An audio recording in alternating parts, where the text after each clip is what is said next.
What is that? He going down to Natchez to do some pothole work. We better sweep him up before we go down there and be tied up for him. Right. You can't be What's out going on, bro, here man? going all across state lines. I need you here.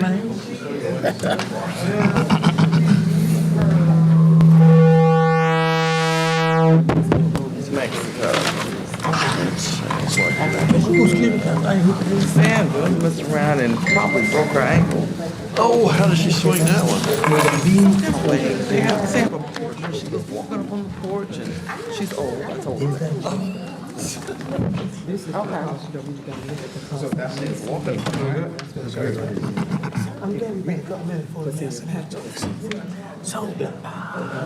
put this coat on because it's going to be in my way. Trouble out there, man. It seems like it's a computer or something. The lock up to the and then the gas ain't going with the Frisco too low.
I guess. Any questions? Let's look at real miscreant. Take a sledgehammer and go Good evening. Thank you all so very much for your patience. We had a little more business to transact in the back than we normally do, so we're running just a few minutes behind schedule. It's 5:36, and we thank you for your patience as we make ready to call our meeting to order. Normally, we open our meetings up with our non-agenda items, our comments, public speaking comments to non-agenda items. We do not have any, so we're going to move on into our invocation, and our invocation will come to us this evening from Reverend Kevin Crumpton, Pilgrim Missionary Baptist Church, Pine Bluff. We're going to ask you to stand for the invocation and to please remain standing for the Pledge of Allegiance.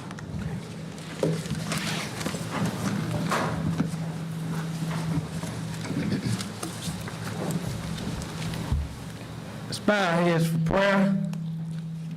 Oh God, we come before you right now, thanking you for a day where we have labored and we have spent time taking care of your business. And now we have come to this appointed time where minds must come together and be on one accord. God, we ask that you help us to practice self-discipline and to have self-control and to do things that are decent and in order. And God, we thank you for our mayor. We pray a special blessing upon her, that you may continue to shine upon her and give her the glory and give her the things that she needs for the proper dismount that you have called her to. And those that work around her, dear God, we ask that you cover them in a special way, that they may continue to do things that are right in the eyesight of our Lord and Savior. Now, God, we know that Pine Bluff is a place where a lot of people would love to be here, and then there are some that do not. But God, we pray that this city will come together, that we'll regain the strength that we need to be a city that sits upon a hill. Now, God, we ask us to help us to look to the hills from which cometh all of our help. And we know that it comes from Jesus Christ, our Savior, that died for each and every one of us. Now we ask your blessings upon this evening. In Jesus' name we pray, amen. Amen. I pledge allegiance to the flag of the United States of America and to the republic for which it stands, one nation, under God, indivisible, with liberty and justice for all. You may be seated. Madam Clerk, may we have a roll call, please?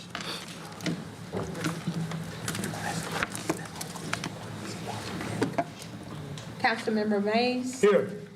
Councilmember Holcomb. Here. Councilmember Brown Jr. Here. Councilmember Lockett. Here. Councilmember Brown Senior. Here. Councilmember Shayner. Here. Councilmember Brunson.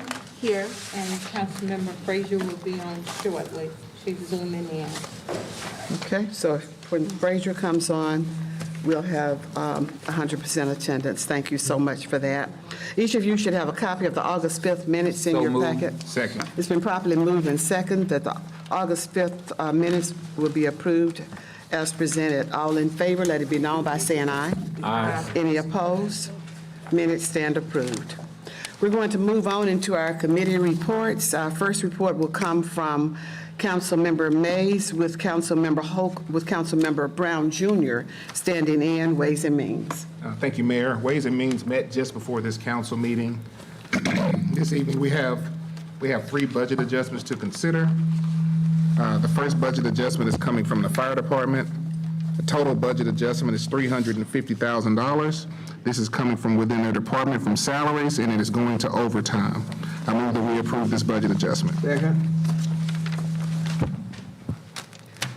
It's been moved and properly second that we approve a budget adjustment coming from the fire department in the amount of $350,000.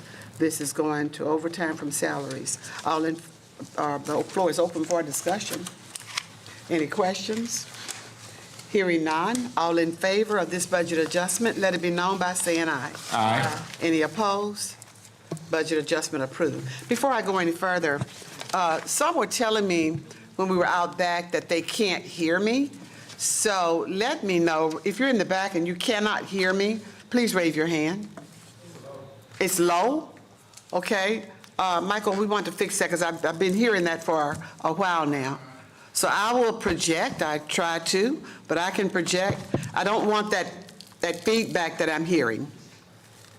So can we speak loud and not have that? Do you hear it now? Can you all hear me now? No, the feedback. I don't hear the feedback at this time, no. But do I need to speak this loud? Because I'm really projecting. But if that's what I need to do, that's what I will do. Okay? Moving forward. Thank you. Budget adjustment approved. All right. Agenda item number 2 is coming from code enforcement. Total budget adjustment is $100,000. This is coming from special projects, and it is going toward lot clearance. I move that we approve this budget adjustment. Second. It's moved and properly second that we approve a budget adjustment for code enforcement going to lot clearance in the amount of $100,000. It was necessary, I'm sorry. The floor is open for discussion, questions. Hearing none, I would like to give a bit of an explanation on the need for this. You all know that we have had multiple lots that have been cleared in some big projects that wouldn't be covered in this code enforcement budget. And one would be the church that burned over on 6 and, what was that?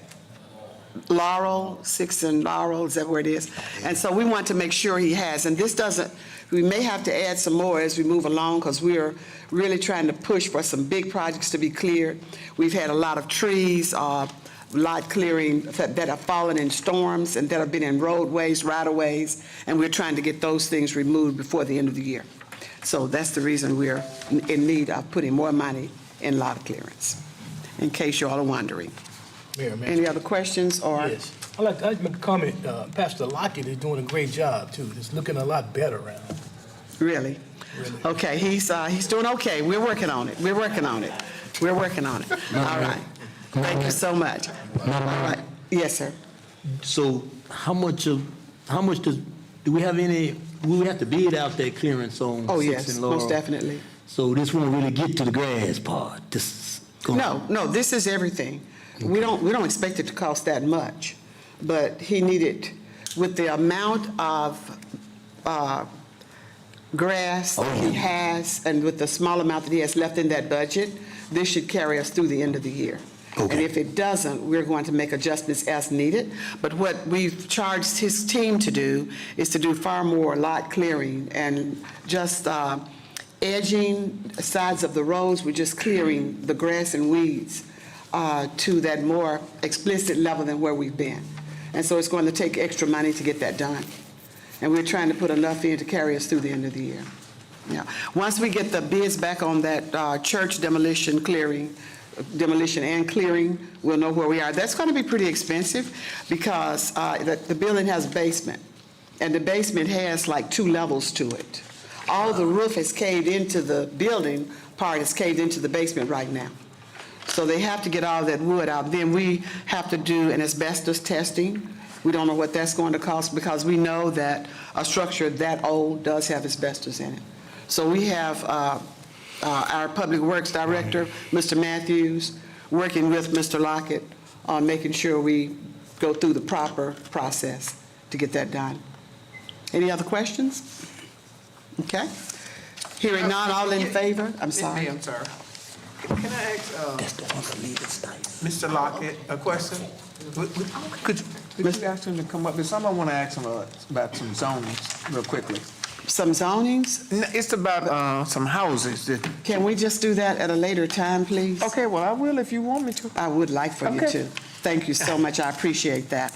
But Mr. Lockett, make sure you find time to get with Councilmember Brown Very good. after this meeting or tomorrow so we can discuss those items. Hearing no other discussion, all in favor of this budget adjustment, let it be known by saying aye. Aye. Any opposed? Budget adjustment approved. Thank you, Councilmember Frazier. Councilmember Frazier is on. All right, third and final budget adjustment for the evening. It's coming from Transit Department. The total budget adjustment is $99,000. This is coming from within their department from salaries, and it is going to various line items within their department. I move that we approve this budget adjustment. Second. It's been moved and properly second that we approve a budget adjustment coming from the Transit Department in the amount of $99,000. The floor is open for discussion or questions. Hearing none, all in favor of this budget adjustment, let it be known by saying aye. Aye. Any opposed? Budget adjustment approved. Also, in Ways and Means, we discussed some of the equipment that's going to be voted on agenda items number 1 and 2, and so each council member should have those quotes in front of them, and that's simply a quote that informs you of what the rental cost of that equipment would be. The plan is to lease those pieces of equipment, but this rental quote was put here just to let the council members know what that cost would be if we were to rent that equipment. For the excavator, it would be $6,389.15 per month, and for that backhoe, it would be $2,818.24 per month. And so that option was just, that information was just put to the council members just to let them know that the cost of renting the equipment is definitely going to be more than leasing the equipment. Okay. So, excuse me, so we really don't need this. We're gonna vote for it either way. No, we won't need it. We're going to vote on the financing of the equipment. So if you recall, at the last meeting, there were the 3 options that we were looking at. One was purchasing outright, one was renting, and the other was leasing. And someone, I think Gina had thought that she had seen a rental rate that was lower than the lease rate, and so we decided that we would wait until this meeting to give us time to do the research to see which option would be best. And we feel that our best option at this time would be to lease the equipment. That's a 5-year lease. And at the end of the lease period, you'll be given a balloon note. That note will be based on the number of hours, a use of this equipment that you've gotten service out of, and we make a decision then as to whether we want to buy it outright or to turn it in for a new piece of equipment for each one of these, the backhoe and the excavator. Okay, any questions? Hearing none, these are things to consider when we get to that item on the agenda, and I think that's agenda item number 7. No, those are 1 and 2. 1 and 2, okay, that's right. No, 7 is the another one. Yes, ma'am. That concludes Ways and Means, ma'am. Okay, thank you. All right. Next, we'll have, thank you, Councilmember Brown. Ordinances and resolutions, Councilmember Mays, with Councilmember Holcomb substituting. Thank you, Mayor. We have 9 agenda items with 6 ordinance and 3 resolutions.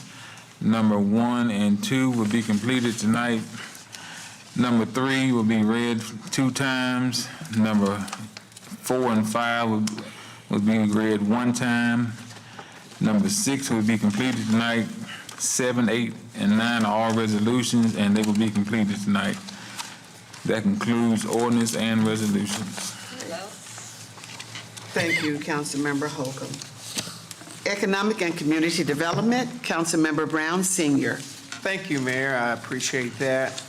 Good evening to the listeners and the people in our audience. Basically, most of all, the regular community development, it has moved over to development and planning. However, I would like to announce to you today that this year that we will have a carnival and a rodeo show and a rodeo parade. Hallelujah. We didn't have it last year, and so I'm glad that we have it. And I think it's been missing since COVID, so I'm glad to inform you that we will have it this year. Also, I'm glad that UAPB has 12 ball games, which simply means that's more money and revenues for our university. And the most important thing I want to say is I would love to see out by the casino and out by Walmart to become multiplexes. I would love to see more businesses form themselves there. So what we have to do as a whole, city council, and of course, the people, we have to get out the knocking of something that when we get to people talk negative and bad about Pine Bluff, we need to get away from that, and we need to push Pine Bluff because this is a great place with all the resources that we have here. It's a place that people would love to live if they had the quality of life. I mentioned that we hired a firm to help us out with our restaurants and our clothing stores, et cetera. And somebody that was really important to me said that was a joke, and I just didn't know what to think about that person after that, because I think we do need help and we need aid in trying to bring in businesses because they're not going to come by themselves. They need somebody to encourage them. And so basically, anyway, y'all have a good day. Thank you. Thank you, Councilmember Brown. Public Health and Welfare, Councilmember Frazier. Councilmember Frazier is with us via Zoom tonight. Good evening, everyone. Thank you, Mayor. Public Health and Welfare met on August 8th at 11 a.m. and we met virtually. Transit reported that they completed their triennial review, and out of the 23 areas resulting in 4 deficiencies, finding 10 findings, 7 findings have been satisfied and closed out. 3 require collaboration with other departments such as finance and MPO. So they, in actuality, they did really well. Other parts that they need to work on, it depends on other departments getting stuff to them on time and being able to allow them to finish what they need to do. So we're still working on trying to get with finance and MPO in order to clear all of that out. And the deadline is January 6, 2025. And then on July 26, Pine Bluff Transit celebrated the 34th anniversary of ADA, the American with Disability Act. Let me see, I have so many notes, but Pine Bluff Transit has acknowledged this anniversary for the past 5 years. We appreciated the ADA community in Pine Bluff and recognized their contribution to our society. Pine Bluff Transit provided appreciation gift bags to the ADA riders that they serviced on that day and thanked them for allowing Pine Bluff Transit to serve them. And they also gave gifts to the ADA operators who serve these vital members of our community. And that is their report. They did have an addendum to their report because Kathy Tynes from Area on Agency spoke about servicing rural areas. And so her and Cassandra are working on that part of transit to make sure that they're not butting heads.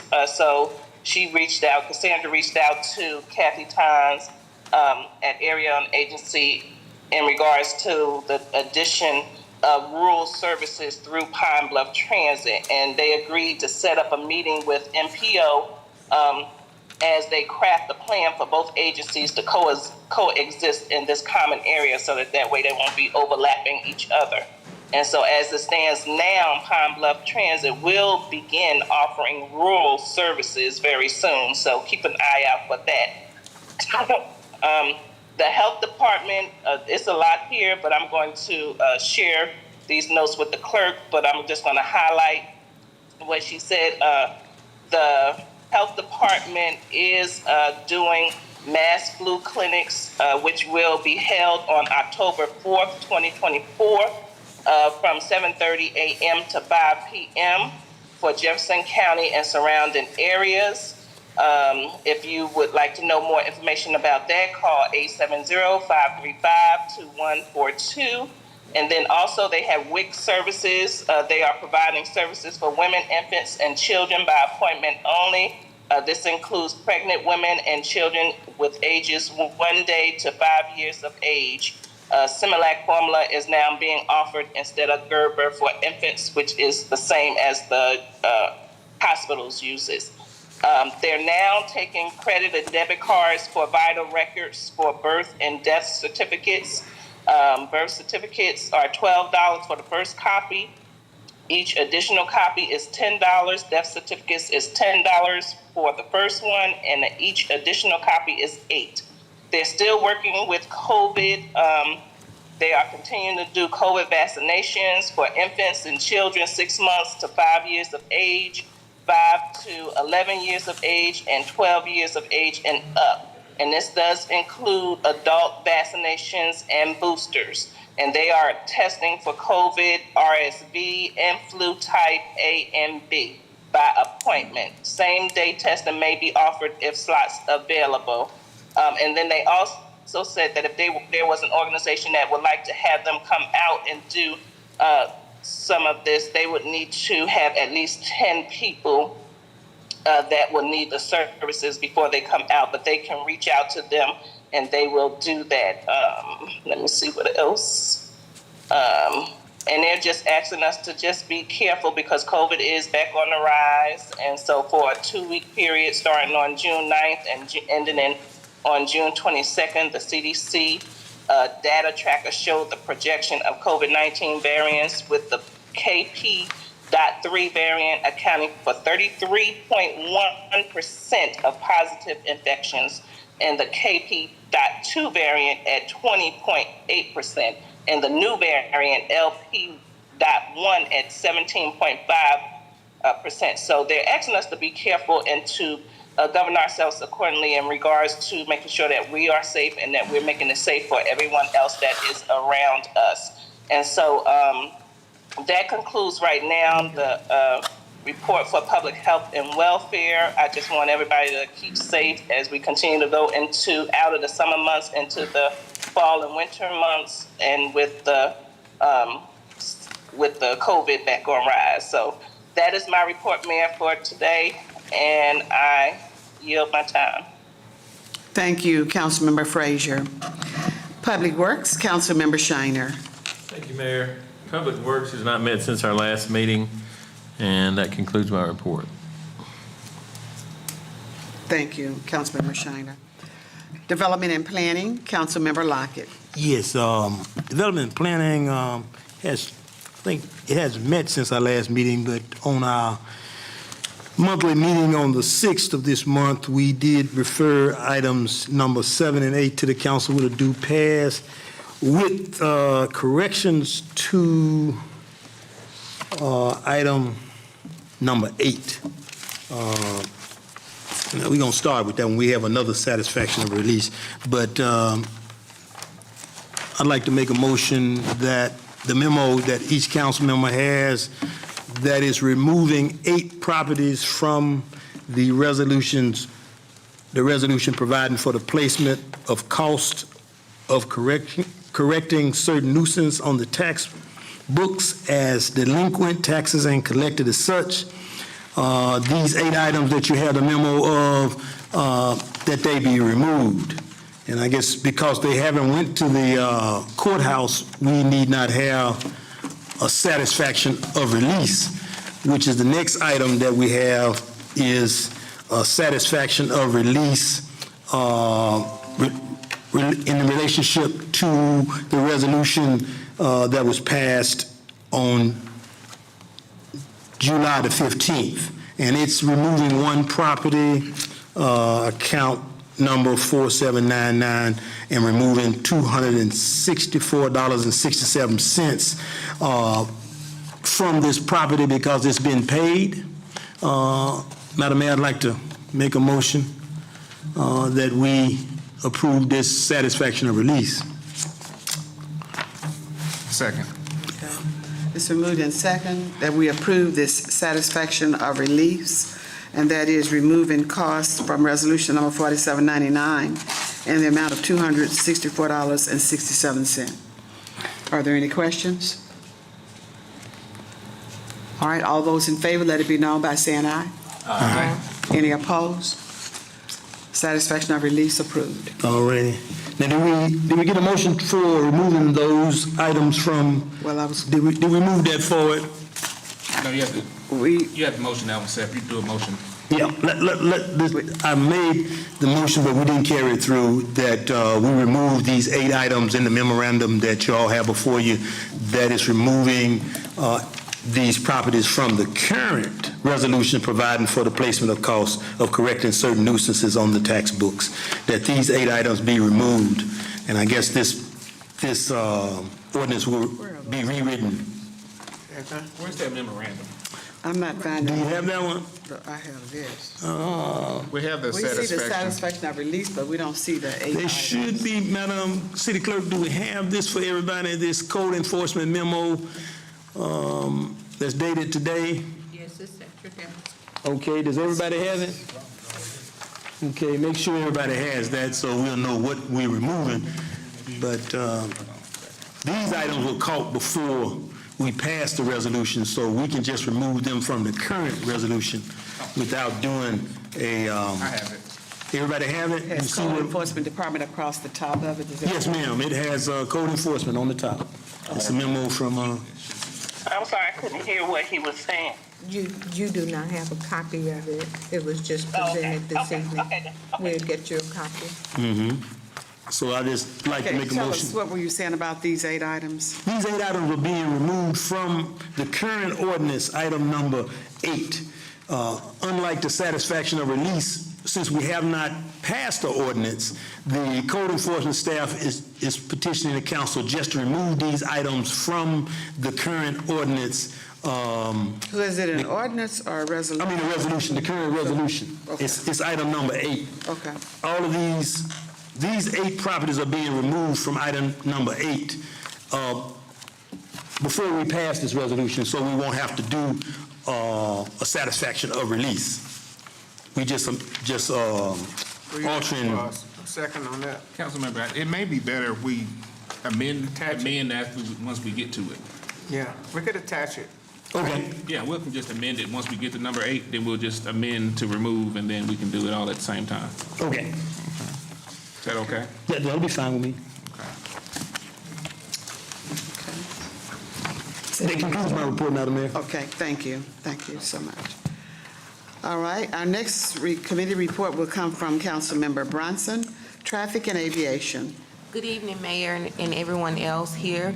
Traffic and Aviation has not met since our last council meeting, but I did want to let everyone know that on last Wednesday, I went to the state capitol and received a $10,000 grant that, for the city of Pine Bluff for, it's called the Food Desert Elimination Grant that we received from the Arkansas Minority Health Commission and the governor of Arkansas.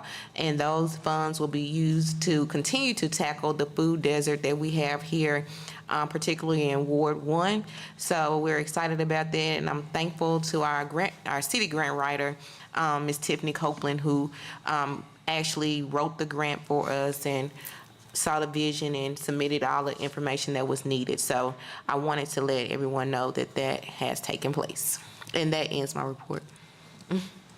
Thank you, Councilmember. Okay. Thank you. Thank you, Councilmember Brownson. Thanks for representing us at the Capitol on last week. No problem. We appreciate that. Thank you. Okay, and we look forward to the work that's being done to bring that grocery store to address our food desert in Pine Bluff. Yes, ma'am. All right. Our next report will come from Administration Committee Chair, Councilmember Holcomb. Thank you, Mayor. The Administration Committee has not met since our last meeting. Our next meeting will be next Tuesday, which is the 26th. Hold on one second. What time? 4:30 via Zoom. No, next Tuesday will be the 27th, I'm sorry. 27th? Yes, ma'am. 27th, 4:30 via Zoom. Okay. That includes my report. Thank you, Councilmember Holcomb. Public Safety, Councilmember Brown Jr. Thank you, Mayor. Public Safety met on August 7th. We heard from Police Chief Richardson. She actually gave us a copy of some of our crime stats. We had 11 homicides this year versus 16 this time last year. Those numbers are down, but, one homicide is too many. That's right. But those numbers are down for 2024. She said actually in the report, we have 22,590 calls for service this year. And typically, in a year, we'd have over 30,000 calls for service. So police officers are definitely on the move. Once they hit that shift, they're go, go, go the whole time. So 22,590 calls so far this year. They're planning an awards banquet. The police department is planning an awards banquet on October the 18th. So I'm going to try to make plans to attend that. I'm pretty sure more news will be coming soon. They're also planning homecoming security, the methods in which they'll patrol the city during homecoming, so they've been working on that. And also, they have been doing extra patrols for back to school, which one of the schools started August 19th, but they have been doing back to school extra patrols for that since school has started back. From the fire department, Chief Howell, he had 451 calls for the month. That was a little bit more than the previous month, which was 436. 64% of his calls are medical calls. And all the other stats as far as fires, those are pretty normal for the month. All council members were provided a monthly report from Chief Howell at our first meeting for this month. He's also doing in-house training. They're doing CPR training within the department. And they also participated in tabletop CPR, and that was associated with GVI. That was a partnership with them. And they've been participating in numerous back-to-school events and activities. So the fire department has represented well there. Right now, we have 84 total firefighters within the department, and we have 8 individuals who have recently passed the testing, and they're going through the hiring process as we speak. He also wanted to recognize 2 of the firefighters for years of service. One, Ventress, 35 years of service, and Thomas Russell, 7 years of service. And so if you see those individuals out, go ahead and congratulate them on their years of service and try to encourage them to stay with us as long as possible. They also participated in a National Night Out event, which was held on August the 6th. Animal control, Mr. Graydon, he also participated in the National Night event with the animal control. They had volunteers and pets at animal control, and the idea is to bring those pets out to encourage adoption for those animals that we have. He said the adoption rates were down for this month. And we also discussed having, and this is not something that we're going to do anytime soon, but he did bring it up, an adoption trailer. So it's a mobile trailer that you can take to different events, and people will be able to see the different animals and possibly adopt those animals at certain events that we might have in the city. But that was an idea that he threw out, so we're not doing that just yet. That was just something that he brought up.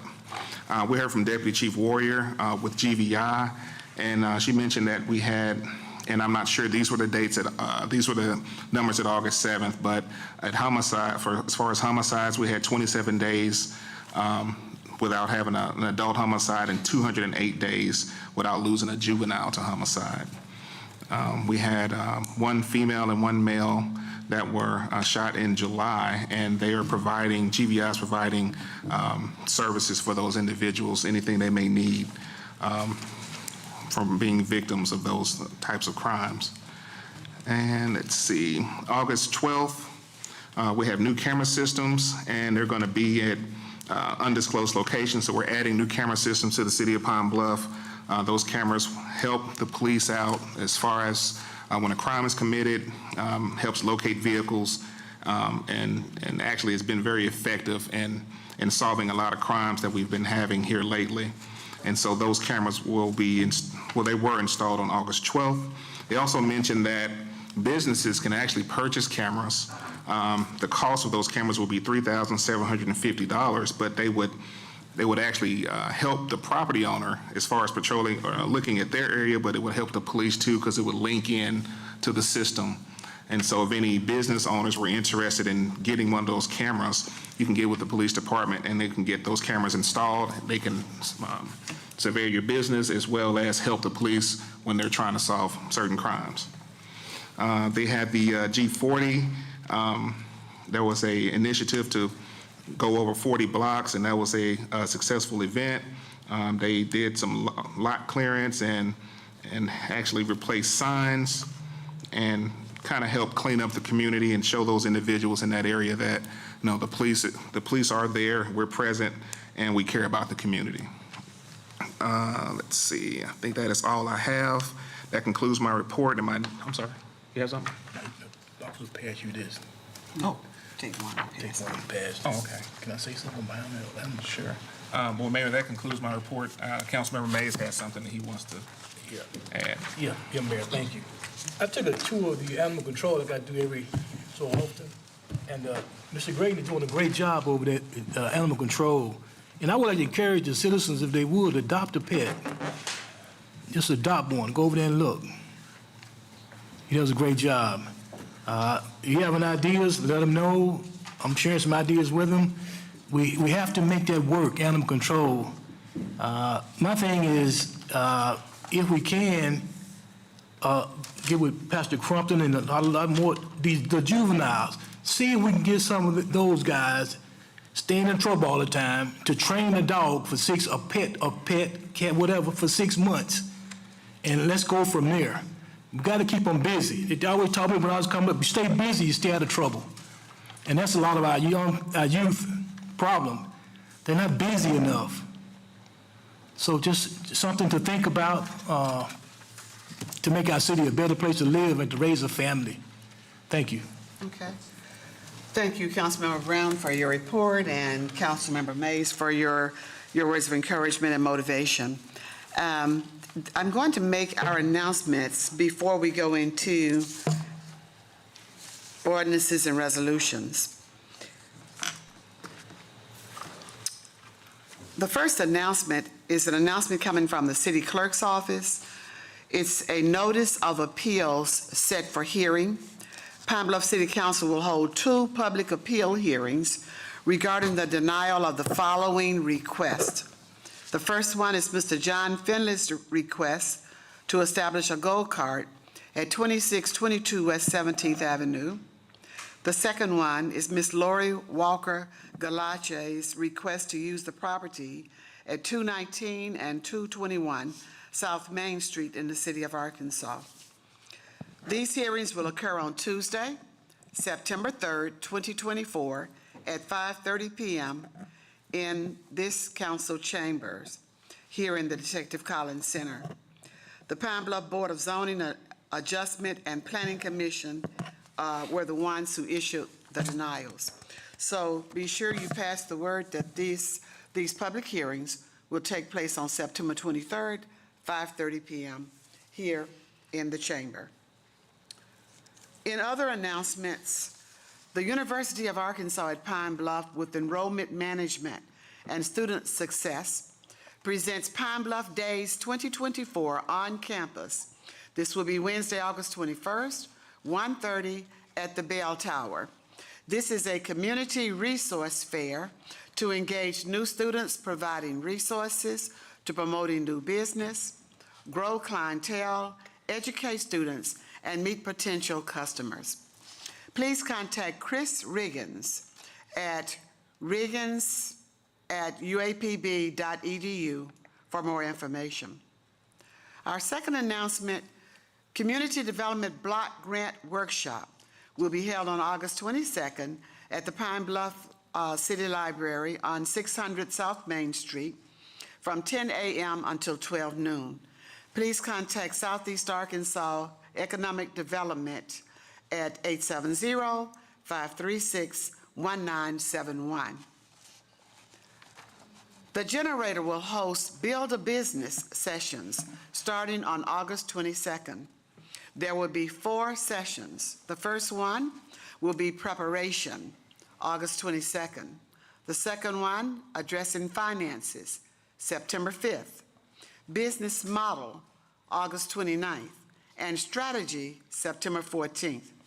Please call 479-443-2700 for more information and/or to reserve a spot.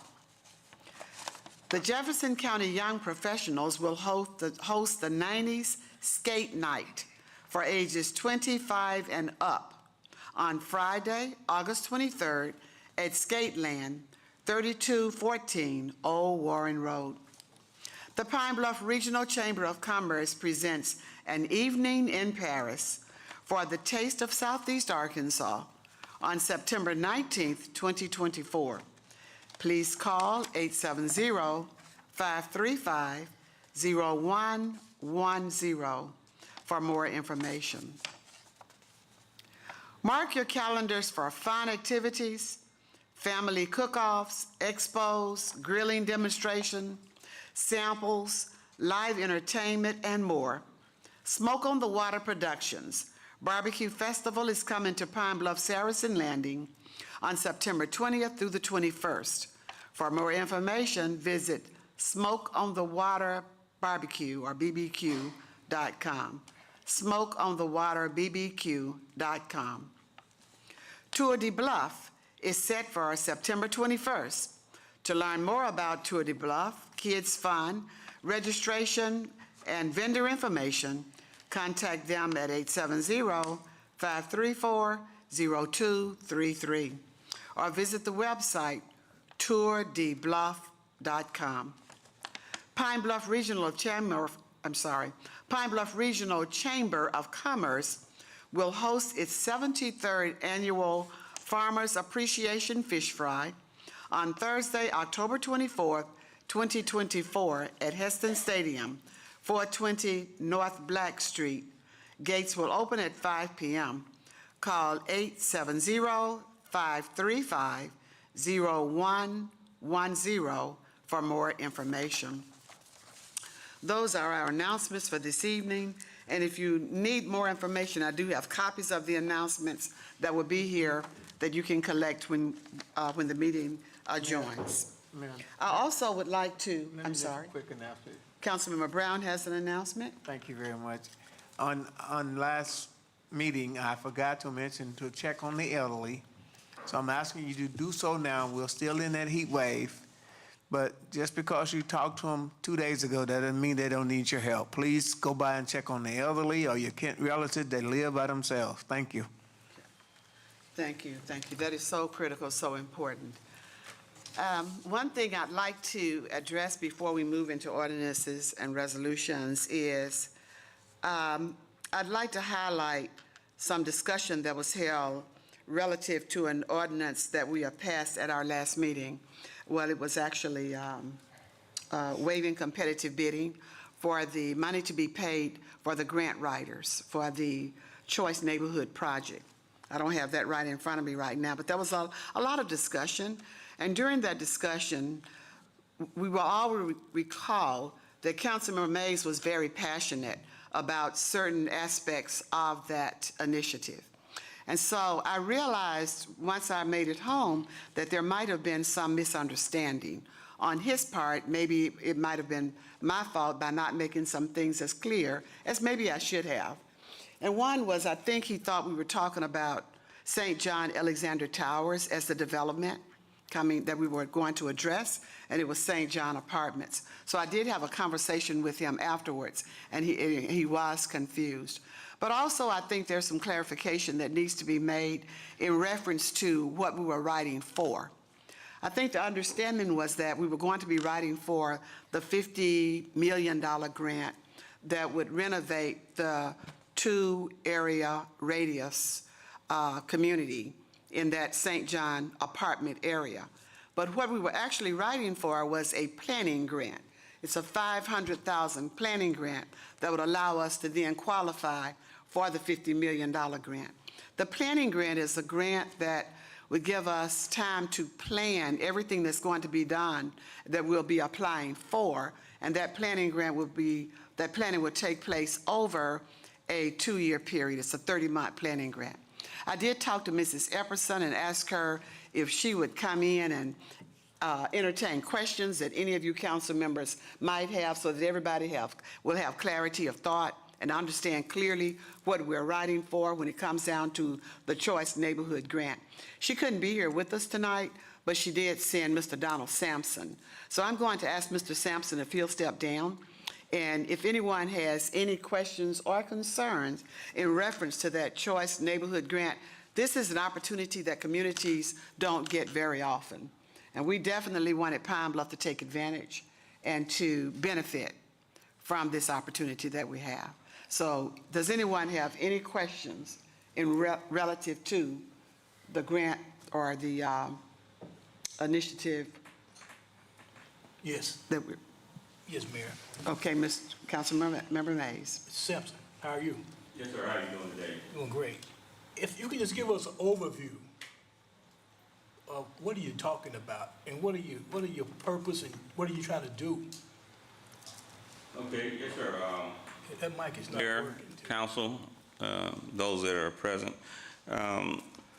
Briefly, I'll just kind of give you a synopsis of what the Choice Neighborhood Planning Grant is designed to do. Choice Neighborhood program is designed to leverage public and private dollars to support locally driven strategies to address struggling neighborhoods with distressed properties or HUD distressed locations throughout a community. Local leaders, residents, stakeholders, and such are given opportunity to come together to come up with ideas in how to transform a neighborhood. And that includes public housing developments, housing authorities, schools, police, for-profit and nonprofit developments, and so forth.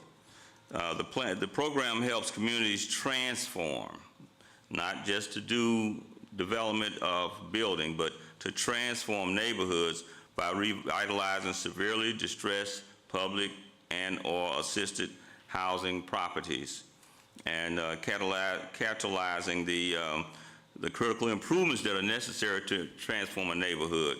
And that includes vacant lots, houses, businesses, services, and schools. So they do that by using 3 main critical areas, and that's housing, people, and neighborhoods. Housing to replace those properties that are distressed, and to try to come up with mixed income developments that will help bring us turnaround in the communities. People by bringing about the changes and the way employment opportunities, health, children education, and the like. Neighborhoods by creating a sustainable neighborhood area for which people can live. I have, for your information, some information that talks about the Choice neighborhood, and I can give you copies of it to each of you to let you have for your perusing at your leisure. But to just give you a synopsis of what it entails, I have here the planning grants that have been awarded from the inception of the program up until the most recent one. I have included with that in 2020, the last grant that was provided that included multiple cities throughout the United States, Albuquerque, New Mexico, Bethlehem, Pennsylvania, Newport, Connecticut, Canton, Ohio, and on and on. I have information about that for you also. You can have that at your, to review at your leisure. For Pine Bluff, we looked at an area, as Mayor Washington indicated, because it must be around a public housing development and or assisted property that is distressed, and that included the St. John apartment complex that's located at 26th and Indiana Street area. And you take a pin and put in that, and you take a 2-mile radius and go around that, and those are the areas that can be included in the improvement site. And so in doing so, we were able to communicate with the owners, and they were in favor of this to try to make these improvements at that site. And so during the planning phase, then that's when the activities from not only them, but you as well and other citizens and businesses in the community can make their points as far as how that transformation can take place. And so that gives everyone inclusiveness to be able to be a part of that 2-year process, or that 24-month process that the mayor made reference to. In order to finance that, there is up to $450,000, $500,000 that can be awarded, with $100,000 that could be used for quick action activities to make the the planning take place. We are only applying for a planning grant at this time. There's 2 phases to it. The first phase is planning, second phase is implementation. You must apply one at a time. Successfulness of the planning process, then you can apply for the implementation, assuming that you are funded for the planning process. So we are applying for the planning process at this time in order to try to create a transformation plan that then could be used to submit for the implementation that can take up to $39 to $50 million that could be used to leverage to do other things. So you aren't going to come to the table with just that money that you're asking them for. You're going to come to the table and say, these are activities that we're going to do collectively in an area, within that geographic area, and how it can help transform the area that is laid out in geographic location. Excuse me. How much time is needed on the planning grant? How much? You got a plan? You said a planning grant? A planning grant, yes, sir. You have 24 months to do the plan. Mr. Sampson, I don't think you mentioned it, but you said that, it could be up to 50 million, and then also, I guess the city or maybe private investors would have to invest into the project as well. Is there a certain percentage that has to be met to qualify for the 50 million? No, sir, they're not going to tell you 1 for 1. They're not going to tell you 1 to 10. They want to see how you implement the plan that you put together, and you create the investment that you indicate that you will be willing to put into the area, and then the cost that goes with that, and how would that cost be derived. So yes, you can utilize the dollars that they say, but also at the same time, if that project, which we know that to transform an area takes quite a bit of money. So the dollars that will be invested along with what would be able to come from the Department of Housing and Urban Development, then you would leverage that to try to create the entire transformation plan. So that would include activities that would involve public activities, police, fire, schools, daycares, businesses, street improvements, drainage improvements, all of the lack to put together a complete plan along with buildings that would be necessary to create housing. So you're not talking about just transforming an apartment complex. You're talking about taking vacant lots, cleaning them up, making them available for to build on, for people to purchase homes after they've been built in order to create a transformation of that neighborhood. At the same time, that generates tax dollars for a community. It also generates a stability for that neighborhood in order that it will reduce crime because it's now being occupied by those that have an investment in the area. Okay. Also, so with that, you said it's a 2-mile radius. Would projects that have been recently completed, would they also count towards that as Yes, far as sir. the plan? Okay. They do. As a matter of fact, they're part of the leverage that we indicated to them that we would consider. So they were listed, yes. Okay. Some of them, we can't say we included all, but we did include some. Okay. Thank you. And in line with what you're saying, Councilmember Brown, I think that any partnerships with any community activities going on, such as I see our Director of Habitat for Humanities here. If we had some habitat projects in that area, I think any partnerships of that nature would strengthen our application. That's correct, ma'am. I was also thinking about the Southeast project. Exactly. That's correct. It's in that radius, right. Madam Mayor. Councilmember Lockett. Yes, Mr. Sampson, since most of this funding will not go to any capital improvements, what types of studies or how many consultants, because I'm looking at $500,000, one could hire about 10 consultants at $50,000 each to build out this plan. So could you explain the activities that this $500,000 would fund in terms of the planning process? You can use the dollars to hire consultants to help you to develop the plan. They're not expecting that citizenry would be able to put together the entire project proposal.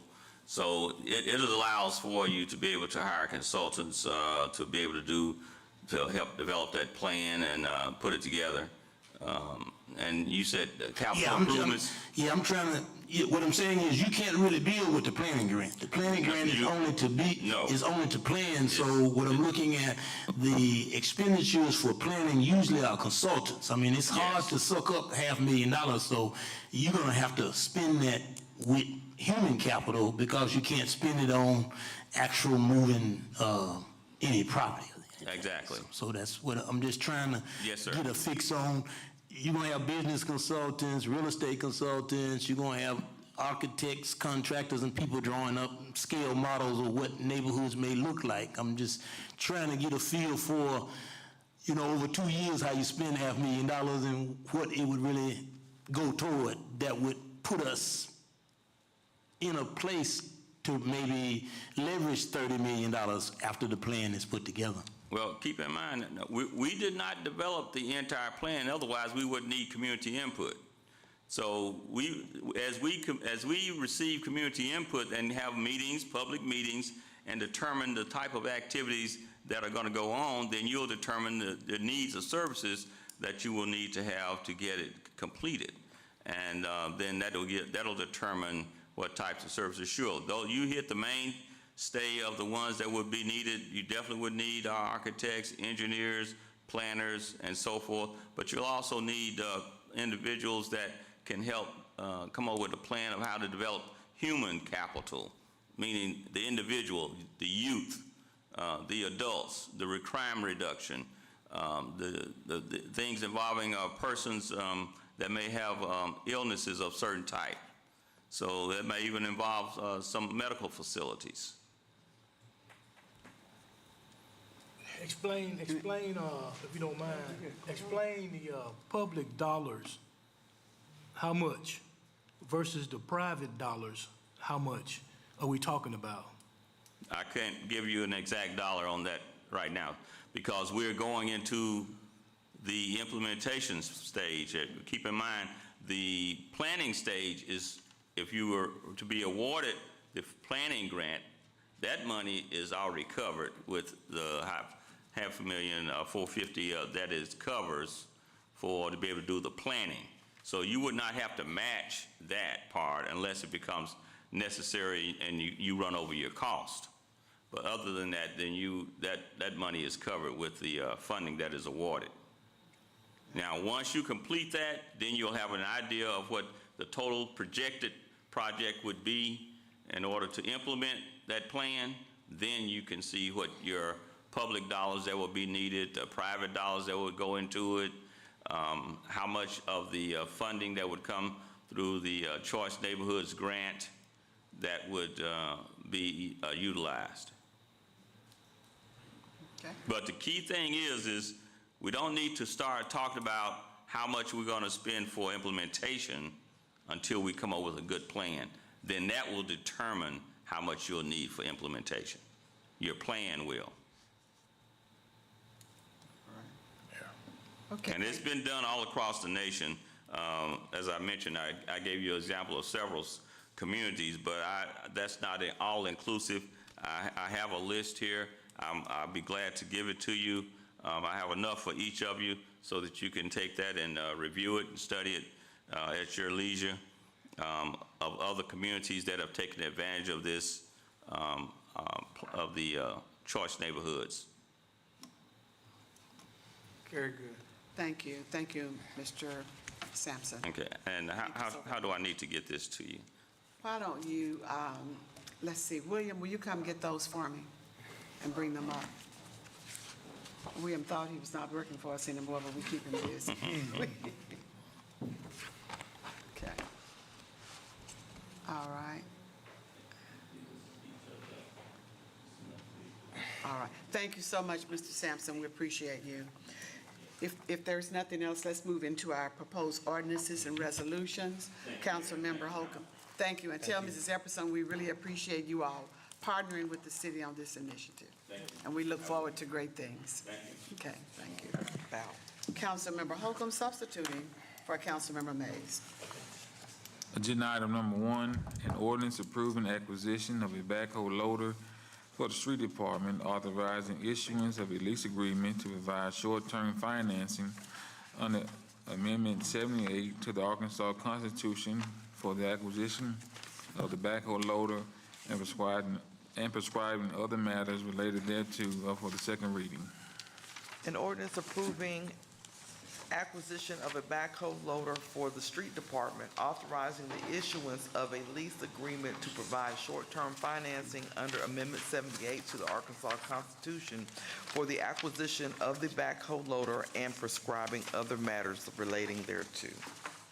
Suspend the rules, place this ordinance on its third and final reading. Second. It's been moved and properly second that we suspend the rules and place this ordinance on its third and final reading. Roll call, please. Councilmember Mays. Aye. Councilmember Holcomb Jr. Aye. Councilmember Brown Jr. Aye. Councilmember Lockett. Aye. Councilmember Brown Sr. Councilmember Shana. Aye. Councilmember Frazier. Aye. Councilmember Brunson. Aye. An ordinance approving acquisition of a backhoe loader for the street department, authorizing the issuance of a lease agreement to provide short-term financing under Amendment 78 to the Arkansas Constitution for the acquisition of the backhoe loader and prescribing other matters relating thereto. Move for adoption. Second. It's been moved and properly second that an ordinance approving acquisition of a backhoe loader for the street department, authorizing the issuance of a lease agreement to provide short-term financing under Amendment 78 to the Arkansas Constitution for the acquisition of the backhoe loader and prescribing other matters relating thereto be approved. The floor is open for questions. Any discussion? Hearing none, all in favor of this ordinance, let it be known by saying aye. Aye. Any opposed? Ordinance approved. Agenda item number 2, an ordinance approving acquisition of a wheeled excavator for the street department, authorizing issuance of a lease agreement to provide short-term financing under Amendment 78 to the Arkansas Constitution for the acquisition of a wheeled excavator and prescribing other matters related thereto, up for the second reading. An ordinance approving acquisition of a wheeled excavator for the street department, authorizing the issuance of a lease agreement to provide short-term financing under Amendment 78 to the Arkansas Constitution for the acquisition of the wheeled excavator and prescribing other matters relating thereto. Suspend the rules and place this ordinance on its third and final reading. Second. It has been moved and properly second that we suspend the rules and place this ordinance on its third and final reading. Roll call, please. Councilmember Mays. Aye. Councilmember Holcomb. Aye. Councilmember Brown Jr. Aye. Councilmember Lockett. Aye. Councilmember Brown Senior. Councilmember Cheney. Councilmember Frazier. Councilmember Bradshaw. Aye. An ordinance approving acquisition of a wheeled excavator for the street department, authorizing the issuance of a lease agreement to provide short-term financing under Amendment 78 to the Arkansas Constitution for the acquisition of the wheeled excavator and prescribing other matters relating thereto. Move for adoption. Second. It has been moved and properly second that an ordinance approving acquisition of a wheeled excavator for the street department, authorizing the issuance of a lease agreement to provide short-term financing under Amendment 78 to the Arkansas Constitution for the acquisition of the wheeled excavator and prescribing other matters relating thereto be approved. The floor is open for discussion. Hearing none, all in favor of this ordinance, let it be known by saying aye. Aye. Any opposed? Ordinance approved. Agenda item number 3, an ordinance amending section 29-37B of the Division 1, Article 2, in Chapter 29 of the Code of Ordinance of the City of Pine Bluff, Arkansas, establishing a right of appeal of affected property owners from a decision of the Planning Commission, approving a use permitted on review, UPOR, expanding the number of persons entitled to notice of an application being filed from a UPOR and for related purposes, up for the first reading. Whereas the city's zoning provisions concerning a use permitted on review application should be revised to expand the number of property owners living nearby entitled to receive notice of the filing of a UPOR. And whereas an affected landowner who objects to the Planning Commission approving a UPOR application, a right to appeal the decision to the City Council. And whereas as there is already provided in the zoning provisions concerning an application for a UPOR, for the applicant to appeal the denial of the request to the City Council, and this affords equal right of appeal to opponents. Now therefore be it ordained by the City Council of the City of Pine Bluff, Arkansas, Section 1, Section 29-37B5 of Division 1, in Article 2 of Chapter 29 of the Code of Ordinances of the City of Pine Bluff, Arkansas is amended to read as follows. B, individual property owners applying for such a permit shall have their applications and all notifications required to be sent, ready, and presented to the zoning administrator for his or her designee no later than 15 days prior to a planning commission meeting. The applicant is responsible for providing properly addressed postage and prepaid notices to be mailed to all property owners located within 300 feet, I think it is, 300 feet of the subject property excluding streets and rights of way for which the UPOR is requested. The notice shall be on a form provided by the zoning office and submitted to the zoning office for mailing along with the applicant's application. This notice shall set forth the time, date, and place of hearing and designate the requested change in zoning status.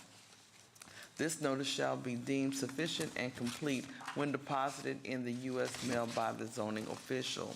Section 2, Section 29-37B is amended to add a new paragraph which shall read, number 9, a property owner who was entitled to notice of an application of a UPOR filed by a property owner and who objects to a decision of the Planning Commission granting the application may appeal the Planning Commission's decision granting the application to the City Council by following the same procedures for appeal as set out in paragraph 7 of this subsection for applicants who have had their application denied and may seek judicial review of an adverse decision of the City Council as provided in paragraph 8 of this subsection.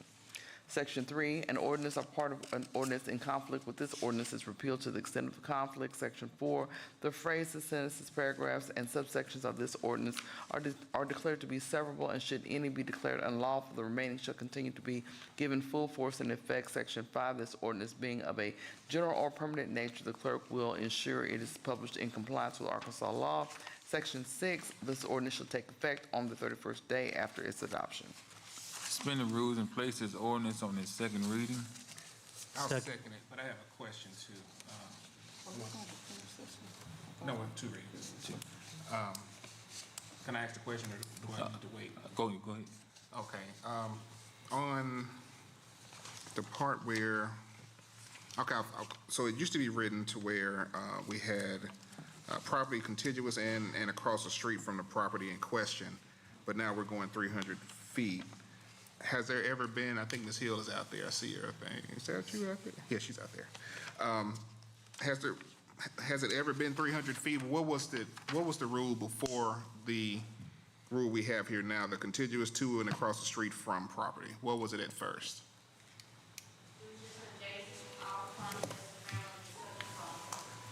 Okay, so it's never been a. Okay, I didn't know. I know at some point it changed. It would have changed prior to me. Okay. Okay. All right, so it's always been contiguous to and across the street from? Since I was here. Okay. All right. How did you arrive at the 300 feet? That was not me. What? What's that recent?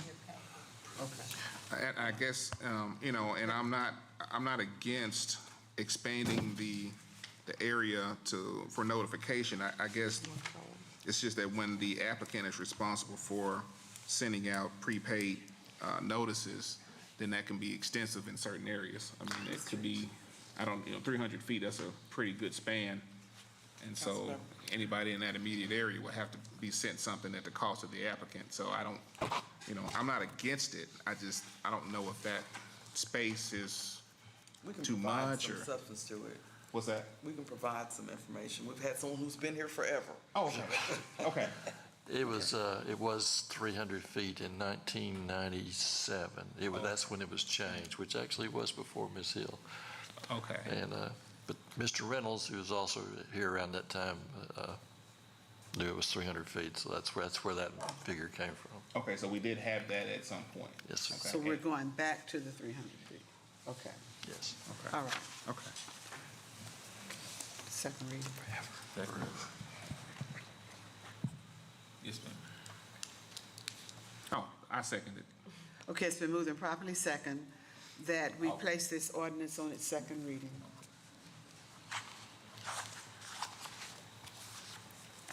Title? I think No. Title. place it on the calendar. It's title, is it roll call or You title? gonna do two readings? Oh, two readings. All right, so we need to do a roll call for Roll the call. second reading. Second reading. Have we gone through this one already? Yeah, this has been moved. Roll call, please.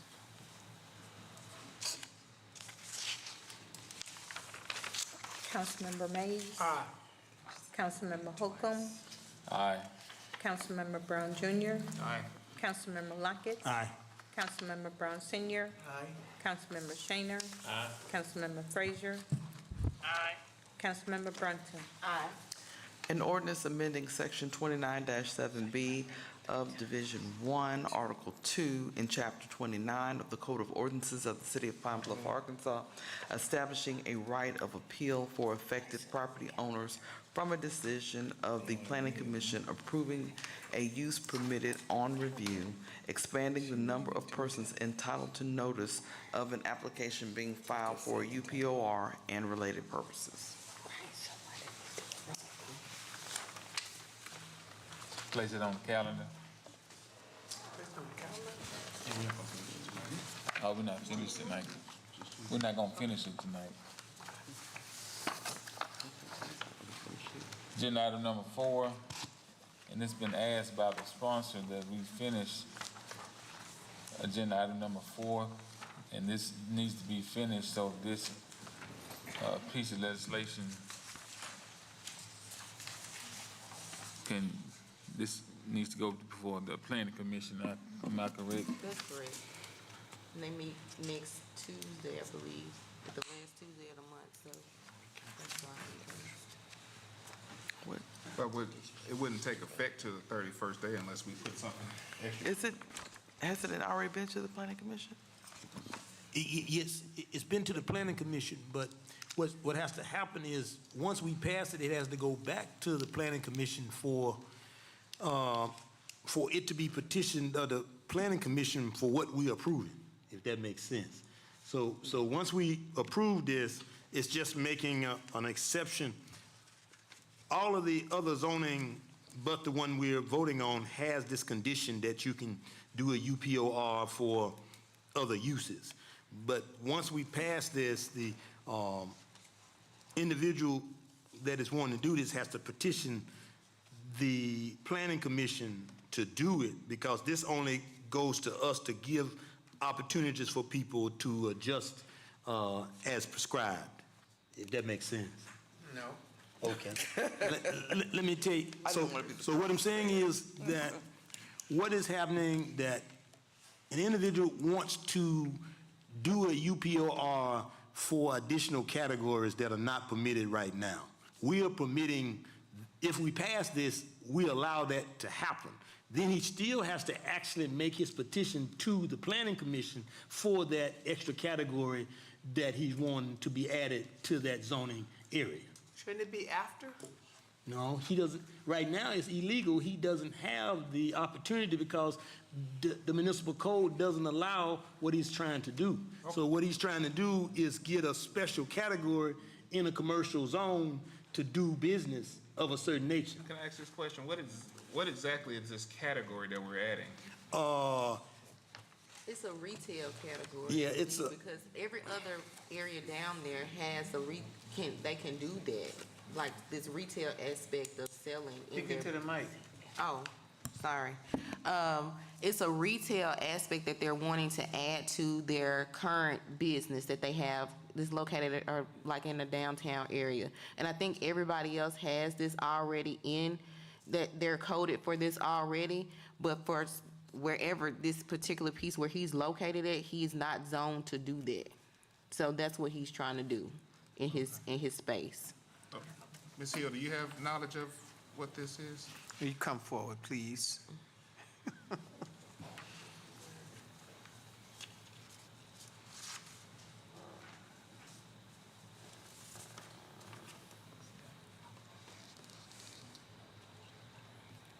Within every zoning description, there is a catch-all phrase that says, other uses deemed appropriate or necessary in the opinion of the Planning Commission.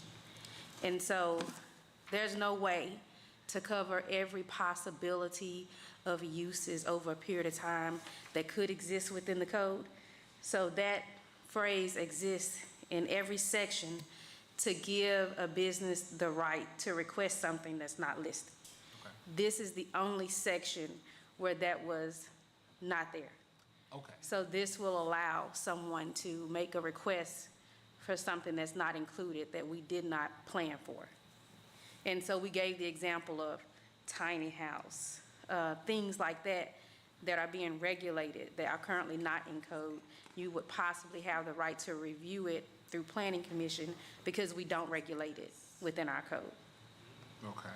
And so there's a business downtown that wants to add a category of business that's not there, and he wants to make a special request to the Planning Commission. And we noticed that he didn't have that right because this statement wasn't in there. For commercial? He's in an industrial zone, but he wants to do something that's not permitted in industrial zone. So under that clause, the Planning Commission has the right to review specific to that location and see if it's a feasible addition to its business. So basically, and I'm not saying I don't know what it is, but it's saying you're in an industrial zone, but you want to have some retail. That's right. And right now, retail is not listed as an approved use, and he wants to get a review of his specific location to say, this would be a good addition at this location for this business. Okay. But either way, every section of the code has this statement except this one zone, and it just had to be an oversight because it's in every. I was about to ask, in your Yeah. opinion, do you think it should be? Well, it's in every zone, and it was weird that this was the one zone that didn't include it. Okay. So we thought that it must be an oversight. So have you looked at what it is, and can it fit in that area?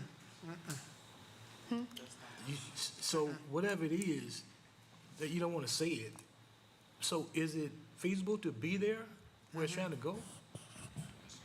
It could be feasible with the permission of the planning commission. That's the whole point in allowing it to be reviewed. Right, yeah, right now, they can't even review it because it's not permitted. Right. You can't get a UPOR in an industrial zone for something that's not You could listed. get a UPR, but you could not ask for anything that's not listed in there. Right, okay. This just opens it up so they can ask for things that aren't listed specifically. And it's in every other, This statement is in every other section of the zoning code. And the planning commission will still advise yes or no. The planning commission will review it on its own merit and advise yes or no. Well, that's what I was saying. The planning commission can give a thumbs up, and they can overrule the council. No, that's not what this is for. This is allowing a citizen or a business to make a request for things that we've not covered in the ordinance, because you cannot list every single possibility within every zone. And this will allow them to make a request, and this will allow the planner and the planning commission to vote on whether or not this use is suitable within this business. So what I'm saying, whatever they say goes, and they can't appeal it to the city council if, The ordinance that you just read gives appeal right to the city council, Right, the only thing that's changing is that they're adding, the right to make a request. yeah, basically. Right. Thank you, Ms. Hill. Thank you so much. Where were we? Oh, we on agenda item number 4, and as I began, I stated that the sponsor wanted to complete this on tonight. Okay. Let's complete. All right. Agenda item number 4, an ordinance amending section 29-114C of Division 1, Article 4, and Chapter 29 of the Code of Ordinance of the City of Pine Bluff, Arkansas, adding an additional category to the use permitted upon review and for related purposes up for the first reading. Whereas the city's zoning provisions concerning a use permitted on review application should be revised to provide for changes in technological and categorical use allowance.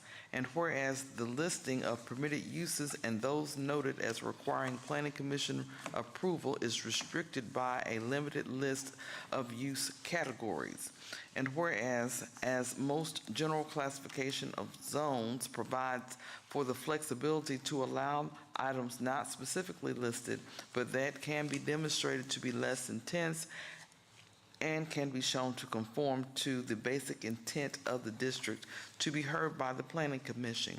Now therefore, be it ordained by the City Council of the City of Pine Bluff, Arkansas, Section 1, Section 29-114C of Division 1 of Article 4 of Chapter 29 of the Code of Ordinances of the City of Pine Bluff is amended to add a new item which shall read as follows. Number 9, of the uses deemed appropriate in the opinion of the Planning Commission which conform to the basic intent of this district and which can be demonstrated to be equal to or less intense than the other permitted uses in this district. Section 2, an ordinance or part of ordinance in conflict with this ordinance is repealed to the extent of the conflict. Section 3, the phrases, sentences, paragraphs, and subsections of this ordinance are declared severable, and should any be declared unlawful, the remaining shall continue to be given full force and effect. Section 4, this ordinance being of a general or permanent nature, the clerk will ensure it's published in accordance with Arkansas law. Section 5, this ordinance shall take effect on the 31st day after its adoption.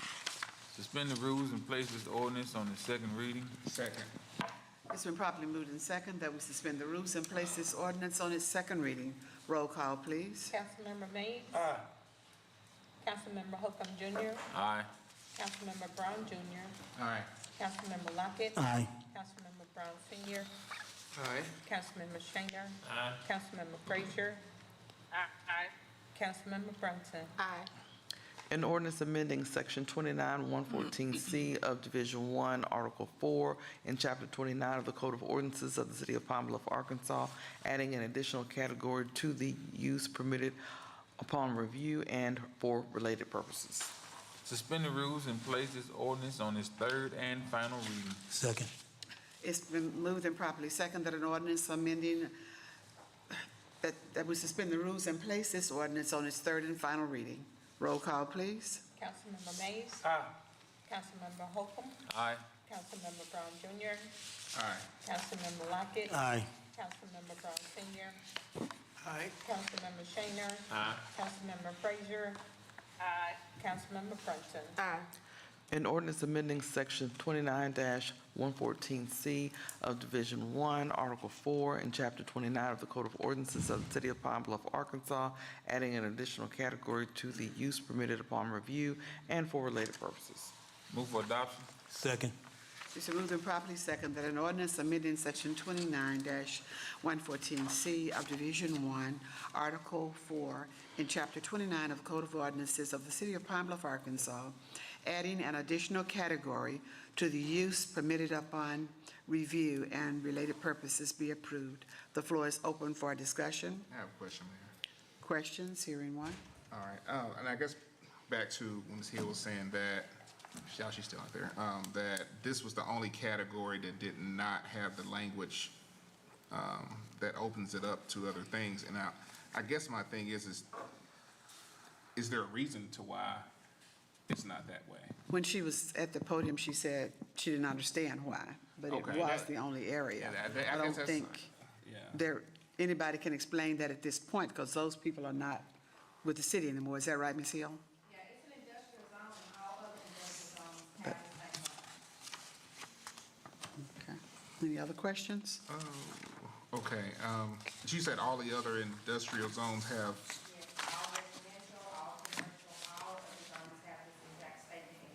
And you feel like it was an omission. But this was not in that particular.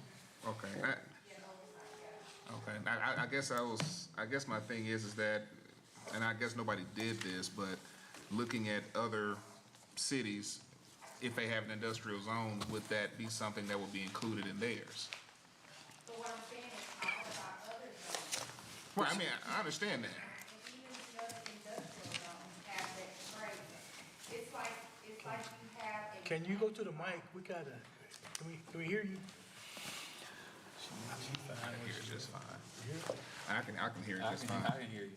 Yeah, I can hear you just fine. You can stay in your seat. Well, it's just business. I mean, the people might want to hear it. Did your question get answered?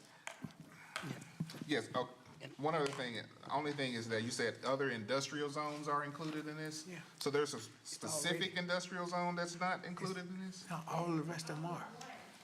That doesn't have it.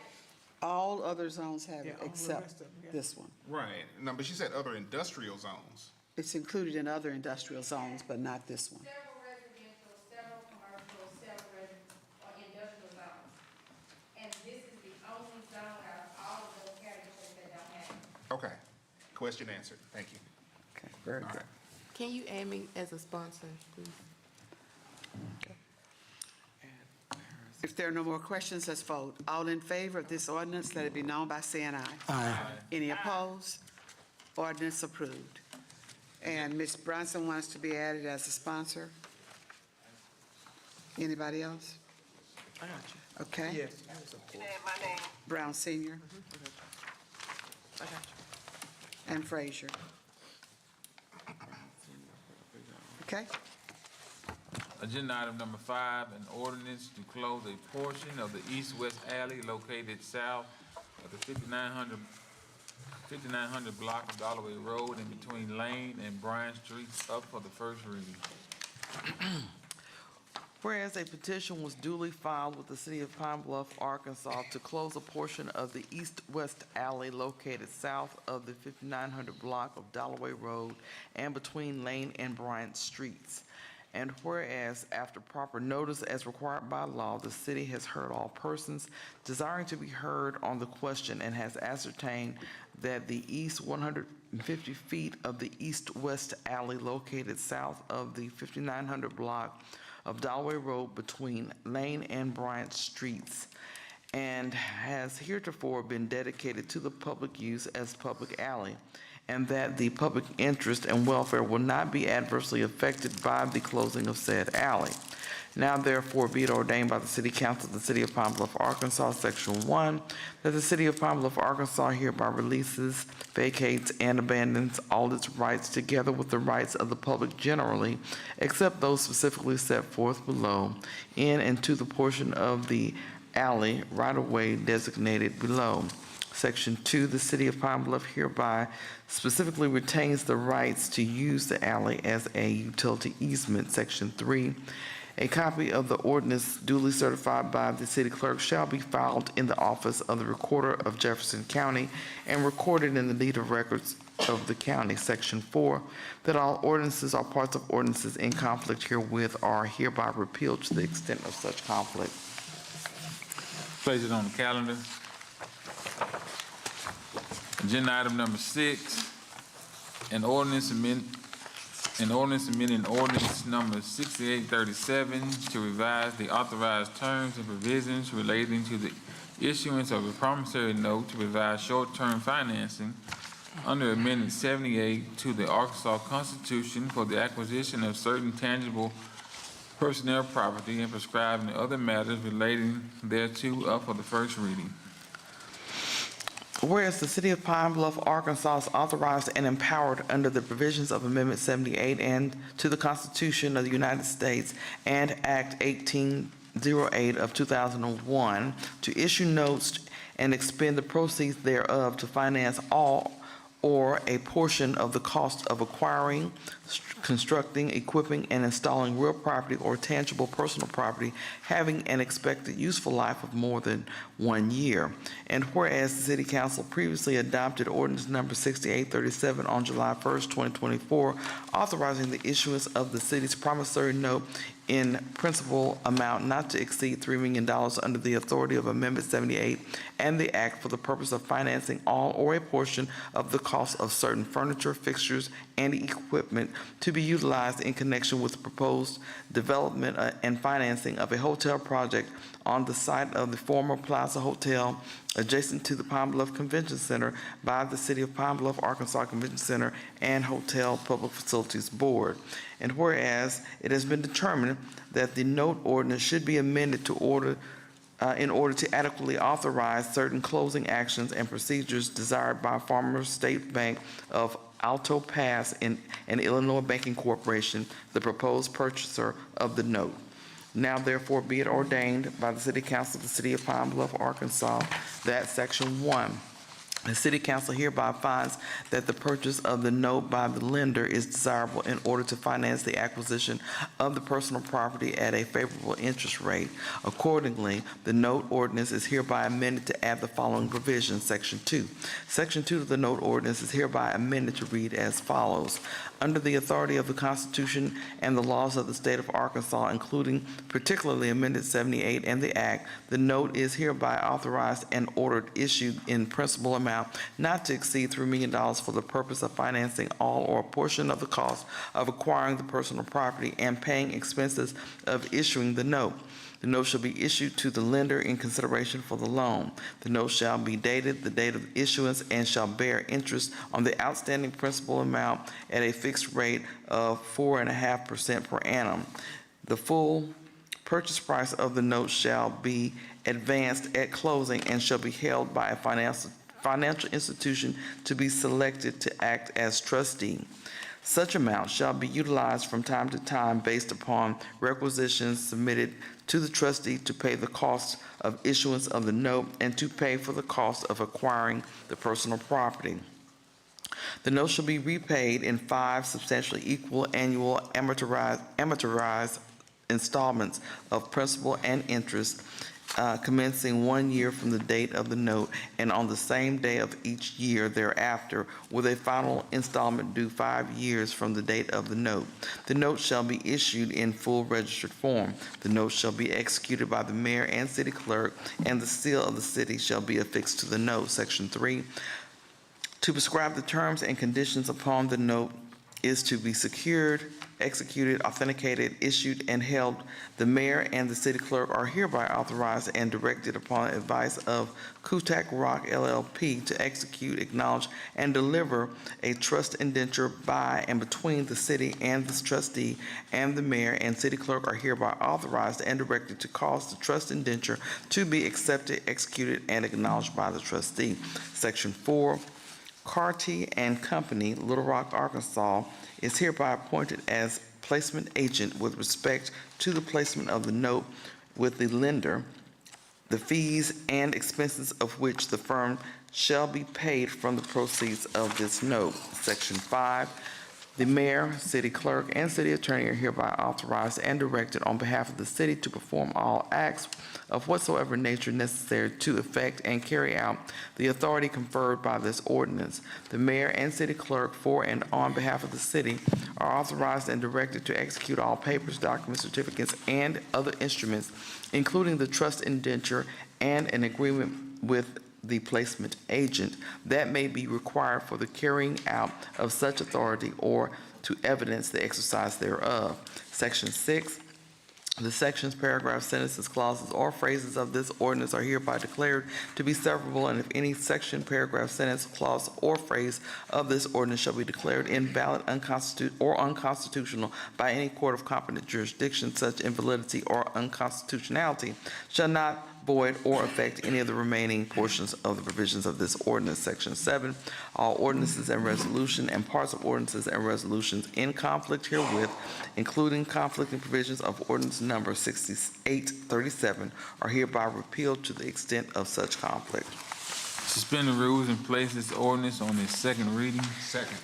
It's been moved and properly second that we suspend the rules and place this ordinance on its second reading. Question, Roll call, yes. why is it necessary to put it on second, why is it necessary to finish? This is for We want to close, I think our closing date that we're trying to reach is September 1st, and we won't have another meeting before then, so it's necessary that we finish this tonight, if possible. Because we're closing the loan and we need to move it over so that this is done before closing. Okay. Any other questions on that? Okay, it's been approved that we suspend the rules and place this ordinance on its second reading. Roll call, please.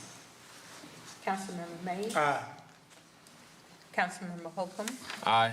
Councilmember Brown Jr. Aye. Councilmember Lockett. No.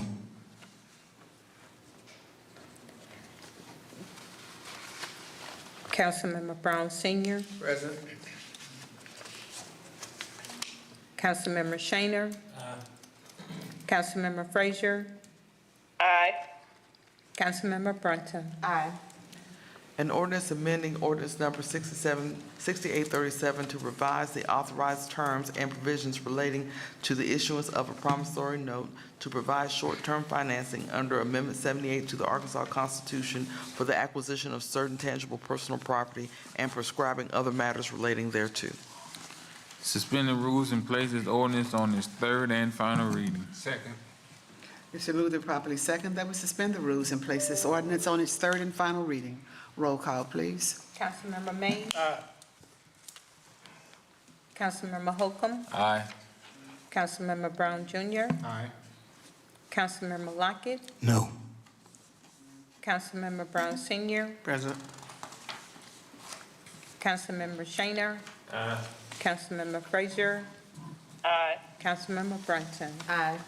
An ordinance amending ordinance number 6837 to revise the authorized terms and provisions relating to the issuance of a promissory note to provide short-term financing under Amendment 78 to the Arkansas Constitution for the acquisition of certain tangible personal property and prescribing other matters related thereto.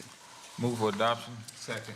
It's been moved and properly second that an ordinance amending ordinance number 6837 to revise the authorized terms and provisions relating to the issuance of a promissory note to provide short-term financing under Amendment 78 to the Arkansas Constitution for the acquisition of certain tangible personal property and prescribing other matters relating thereto be approved.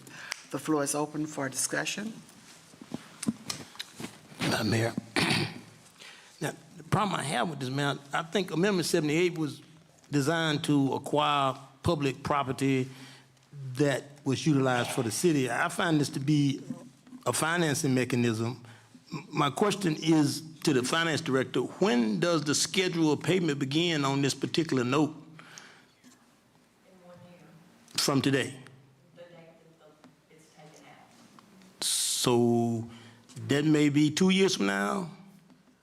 I mean, It's done on September 1st, it would be September 1st of next year. when they close? Of next year. Yeah, because what I'm trying to get at is the hotel won't be finished for another year or two. They wouldn't buy the property, they wouldn't buy the furnishings before they built the hotel. Mr. Wilburn, Gordon Wilburn is here, and he works with the finances of the hotel. Sir, I'm Gordon Wilburn from Feedback Rock, and it's not, precisely known exactly. Microphone. But I think the thought is this is the hotel furniture, fixtures, and equipment. To order that property, you put down 50% payment. So that would be the first draw on that note. It wouldn't happen immediately, but pretty quickly after closing of the hotel financing, 50% of it would be expended. So that would be the date that would start the 5 years running and start the first year running for the first payment. So if we close on September 1, then somewhere down the road shortly after that, it wouldn't be September 1, is when we would draw the first 50%. Correct. And then payment would start then, A year from then. a year from that date. Okay. But I got a question, but the interest would keep going to that year? You're gonna have the interest still moving, right? On how much you've drawn, interest would start accruing. You will also be earning interest on the funds that are on deposit with the bank. So, Which bank are we talking about? well, likely Farmers Bank. There was a thought that at one point they didn't want to hold it, but now they're thinking they can. This is all based on USDA regulations. So that's really the reason for the amendment. We had originally set it up that we weren't going to draw at all until the furniture had to be purchased, but that doesn't satisfy USDA requirements for that money to be on hand at the loan closing of the hotel. So that's really the reason for this amending ordinance. Yeah. And the whole loan is guaranteed by USDA, so we have to play by their rules. So you said the payments won't start until a year. So will that interest start in a year, or would interest steady going? It will start. What percentage? When we close, it will start accruing interest on the note. Now, you can invest that money that you get at closing, that 3 million, say it's 3 million, you can invest that. If you can get 4.5% on it, then you're breaking even on that during that time period. But what I understand, I thought the other bank was housing the money.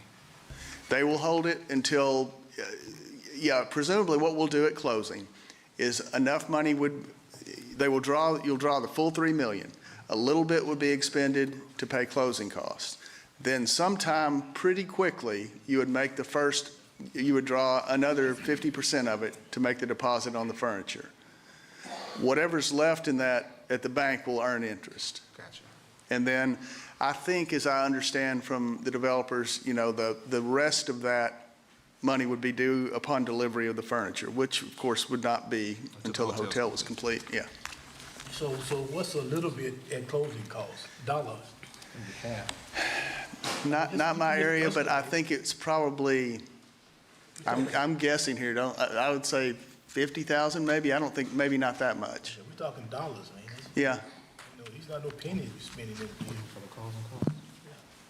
50,000? I'm not the keeper of those numbers, but something like that probably. It's not no chump change, man. No? It's some people's taxpayers' money. Any other questions? My only comment, Madam Mayor, Councilmember? yeah, I'm going to just be brief. My biggest thing is that I can't support this because the developers told me some time ago that if we came up with $2.9 million to help with the construction costs, there wouldn't be another ask to the city. Then we was told that if we created the facility board, there would not be another ask to the city. And then this $3 million comes after those two promises or those two conditions. And I feel that with the way construction is going now, there's no way to fix the construction cost. So there will be a need to come back to the city or somebody else because with the way construction is going, material goes up and down. And we just have a fixed amount. The USDA has a fixed amount. And so it would be up to someone else to come up with the balance. And I would just believe that this is going to be an ongoing project where there's going to be a need for financing for the next 24 months. And that's just my opinion. Well, I will say that, we will not close without a guaranteed price construction contract. It'll be locked in at that point. The risk will be on the contractor at that point. And that's the reason it's important for us to close, so things won't continue to change. So there's no way for a change order or anything that would be? Well, there won't be any, they will guarantee to build a hotel to the specs. If there was available money, you could have a change order, but you will not be able to exceed that guaranteed maximum price in the construction contract. And that's what we're trying to lock in. Yep. And if we keep waiting, things are going up, so. Okay. Any other questions for Mr. Wilburn? Okay. Thank you so much. Thank you so much. If there are no more questions, let's vote. All in favor of this ordinance, let it be known by saying aye. Aye. Any opposed? No. Roll call, please. Councilmember Mays?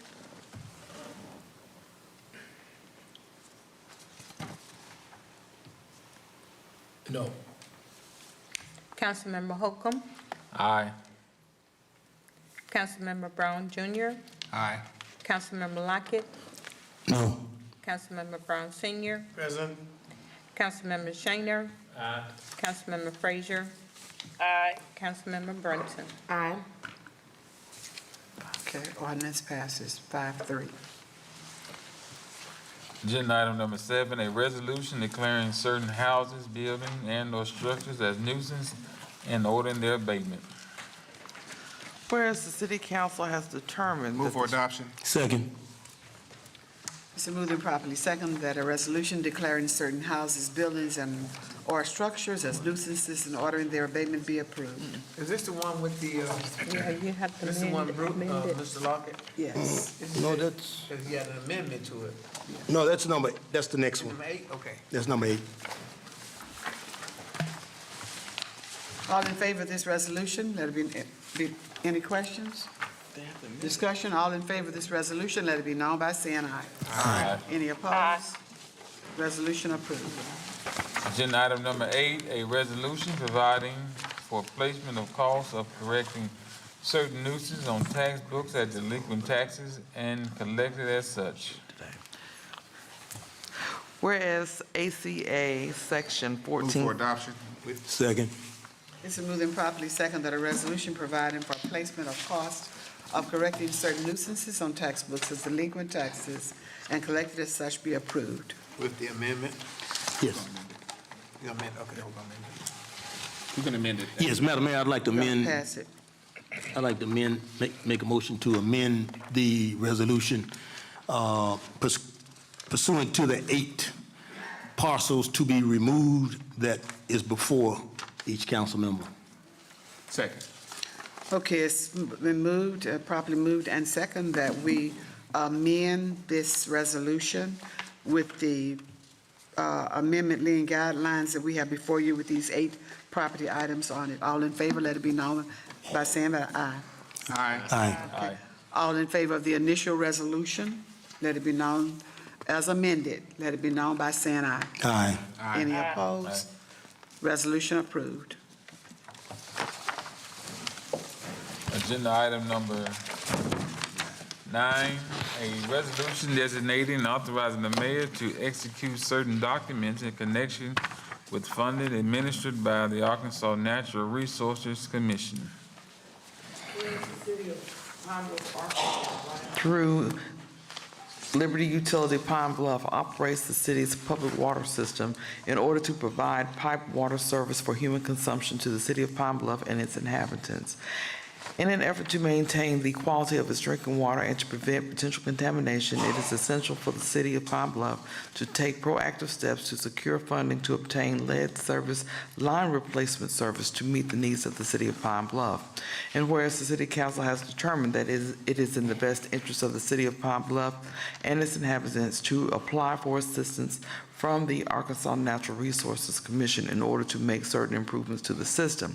Now therefore be it resolved by the City Council of the City of Pine Bluff, Arkansas, by and through and on behalf of Liberty Utility Pine Bluff, Section 1, that the mayor of the city as signatory agent or the successor of said agent is hereby authorized and directed to make application for assistance administered by the ANRC to execute when approved by the City Council a bond purchase agreement and instruments issued or made pursuant thereto on behalf of the City of Pine Bluff from time to time. Section 2, that the management of the system as signatory agent or the successor of the said agent is hereby authorized to execute for and on behalf of the city all other documents and certificates required.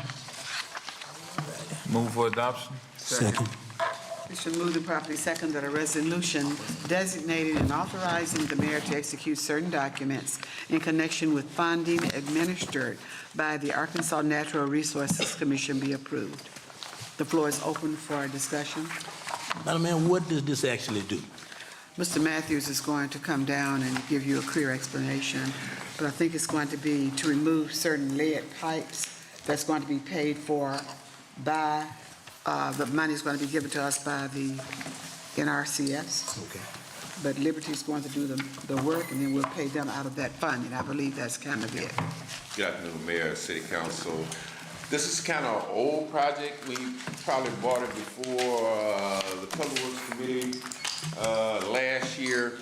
There are funding available for eligible cities to go out and analyze the lead that are in the water pipes. It is ran through NCRS, and we have a vendor who is also in charge of the watershed project, who is experienced in these matters. He also has one in Louisiana, he has one in Texas that he's executed. Funds are available. They will go out and assess. We have 15,000 customers in Pine Bluff. They will go out and assess all the lines that are in the city of Pine Bluff to see if they have lead in it. It's from the meter back to the unit. It has nothing actually to do with Liberty. It's all on the consumer side, which makes the grant available. There are no restrictions. They're going to analyze the businesses, they're going to analyze the consumers, and they will come back with what their results are. Based on the results, we will make an application through NCRS to replace those lines and make the corrections on the system. And this resolution tonight gives the authorization for the mayor to enter into a contract with them to make the application. Hadn't this been to us before? It's been to the committee. We carried the Community Development Committee, and we also carried the Public Works Committee, but we never came to the council. Okay, because I remember this. Yes. Yes. Mhm. But it was not finalized at that time. That was brought to us by Edwin Jones. Right. Who is the, one of the engineers working with the watershed Yes. project. Yeah, okay. Thank you, Mr. Matthews. Yes, If there are no more questions, all in favor, let it be known by saying aye. Aye. Any opposed? Resolution approved. Hey, well, let me just say this. The mayor is on here by herself as a sponsor, so I don't want her to be by herself, so may I be a sponsor also? That's Ed. Anybody else? I'll join in with Okay. you. Okay. Make me a sponsor. Okay, Joe got that? Put me in, coach. Can we get a motion? That's We're everybody. trying to get out by 7:30. Can we get a motion? Motion to adjourn. Okay. We're trying to get to church. We're trying to get to church, but I don't know if we'll make it. We have some speakers coming after, speaking to non-agenda items. Our first speaker is Miss Martha Williams. Martha Williams. Our next speaker is Mr. Jimmy Deal. Okay. Our next speaker is Mr. James Hill. Mr. Hill is speaking in reference to code enforcement. Mr. Hill, looks like you have a whole 3 minutes since you're the only one. Good evening. Only one on that subject.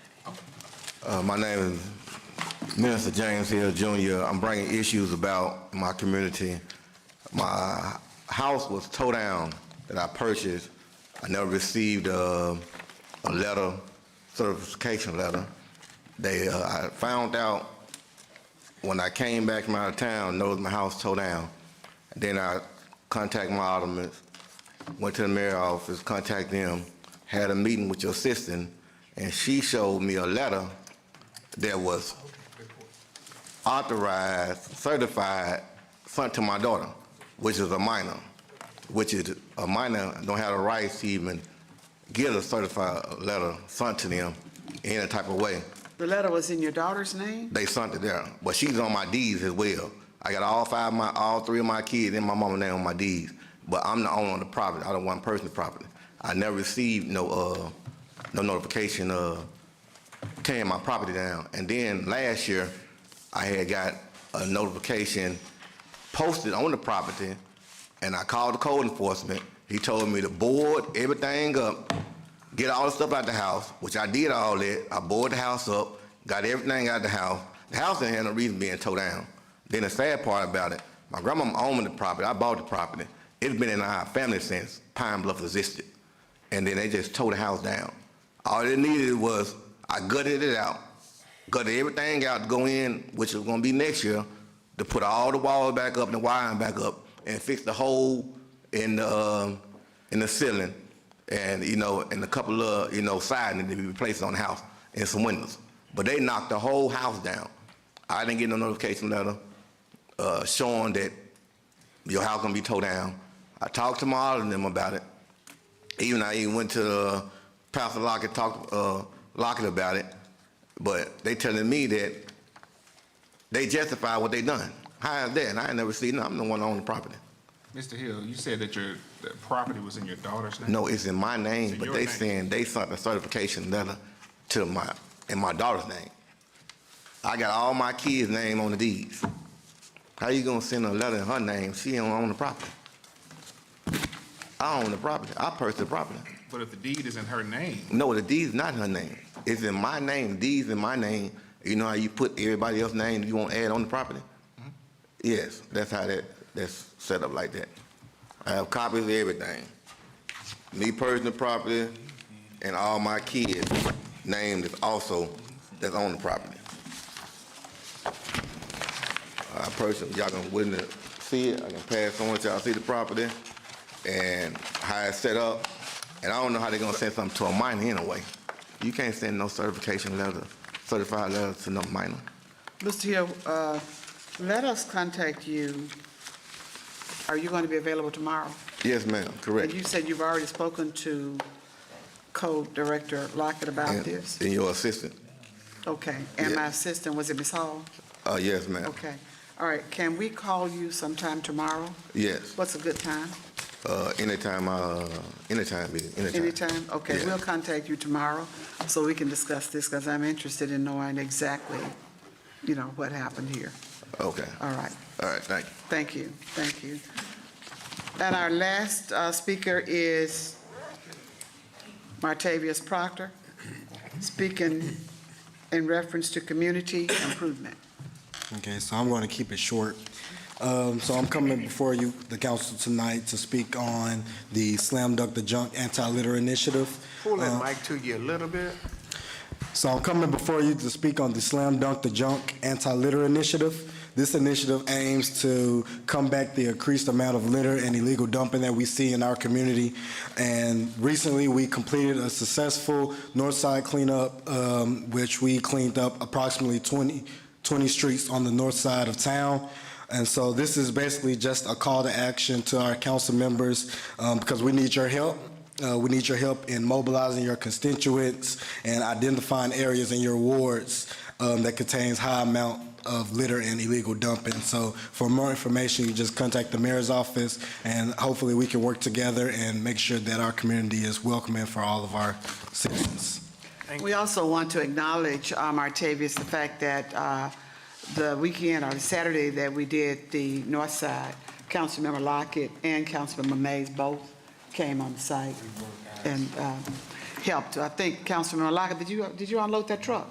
Okay. I helped. Okay. Thank you all so much for coming. We'll see you at our next meeting. Yeah. With that?